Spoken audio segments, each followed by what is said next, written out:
অন্যরা যেটা করছে তাদের ব্যাপারে কোনো পদক্ষেপ না নিয়ে যখন আমরা করেছি তখন আমাদের বিরুদ্ধে পদক্ষেপ নেওয়া হচ্ছে। আমরা আজকে রিটার্নিং অফিসার ফেনী জেলা প্রশাসকের সাথে আমরা সাক্ষাৎ করেছি। ওনাকে আমরা একটা লিখিত অভিযোগ এবং 4 দফা আমাদের একটা অবজারভেশন দিয়েছি। প্রথম অবজারভেশন আপনারা জানেন যে গত 31 তারিখে বিকেলে আমাদের একটা প্রচার ক্যারাভ্যান ডিজিটাল প্রচারণার গাড়ি বের হওয়ার পরই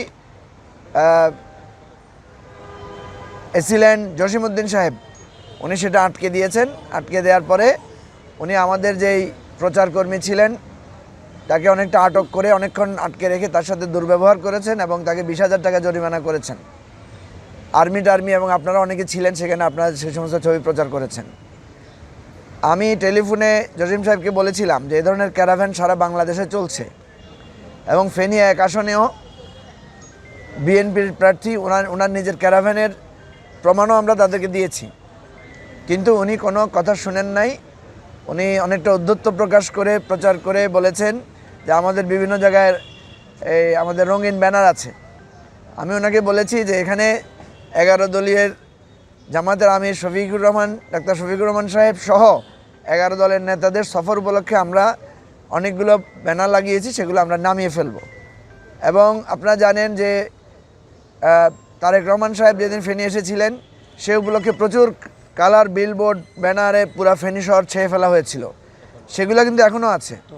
তো সুতরাং আমরা এই কথাটা স্পষ্ট করে বলেছি যে অন্যরা যেটা করছে তাদের ব্যাপারে কোনো পদক্ষেপ না নিয়ে যখন আমরা করেছি তখন আমাদের বিরুদ্ধে পদক্ষেপ নেওয়া হচ্ছে। এটা সম্পূর্ণভাবে অন্যায়, এটা সম্পূর্ণভাবে অনিয়ম এবং আমাদের প্রতি একটা বৈষম্যমূলক আচরণ। এবং বিশেষ করে এসিল্যান্ড জসিম সাহেবের আচরণ ছিল স্পষ্ট যে উনি মানে কোনো একটা দিকে বায়াস এই জিনিসটা। তো সেটা আমরা আজকে লিখিতভাবে অভিযোগ দিয়েছি। জেলা প্রশাসক বলেছেন যে উনি আমাদের আপিল করার একটা ব্যবস্থা করবেন। উনি বলেছেন যে একই রকম সুবিধা কেউ ভোগ করবে কেউ ভোগ করবে না, এটা হতে পারে না, এটা উনি ব্যবস্থা নেবেন, উনি আমাদেরকে আশ্বাস দিয়েছেন। দ্বিতীয়ত, বিভিন্ন জায়গায় আমাদের নির্বাচনী প্রচারে বাধা দেওয়া হচ্ছে, বিভিন্ন জায়গায় এ ধরনের ঘটনা ঘটছে। আমরা স্পেসিফিক গত 22 তারিখের একটা ঘটনা এবং 28 তারিখের 2টো ঘটনা উল্লেখ করে ওনাকে লিখিতভাবে জানিয়েছি। 1 তারিখে আমাদের নারী কর্মীদের উপরে বিজয় সিং দিঘির ওখানে বিজয় সিং আব্দুল ফরাজি বাড়িতে যে ঘটনাটা ঘটেছে সেটা আমরা ওনাকে জানিয়েছি। উনি যে ট্রাইব্যুনাল আছে সেই ট্রাইব্যুনালে সেটা রেফার করেছেন এবং বলেছেন তদন্ত করে ওনারা ব্যবস্থা নেবেন।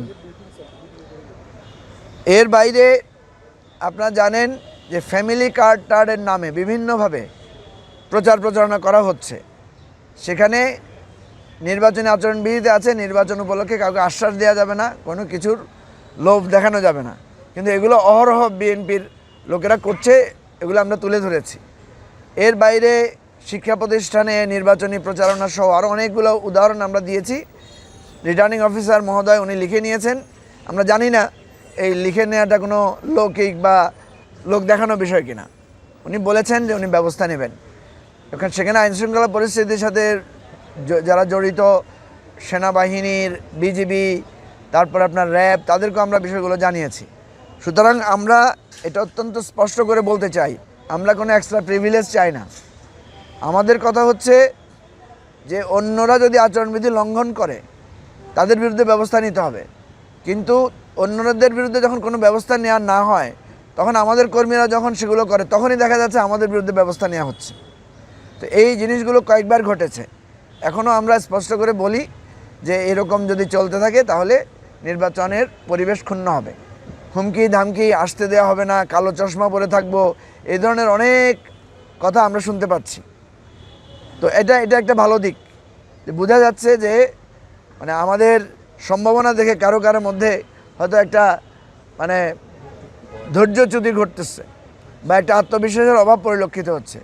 তো আমরা অনুরোধ করব আপনাদের মাধ্যমে সবাইকে যে নির্বাচন যার খুশি যে যাকে ভোট দিবে এই ব্যাপারে কেউ জোরাজুরি করা, কেন্দ্র দখল করা, ভোটারদেরকে ভয় দেখানোর, এগুলো করা যাবে না।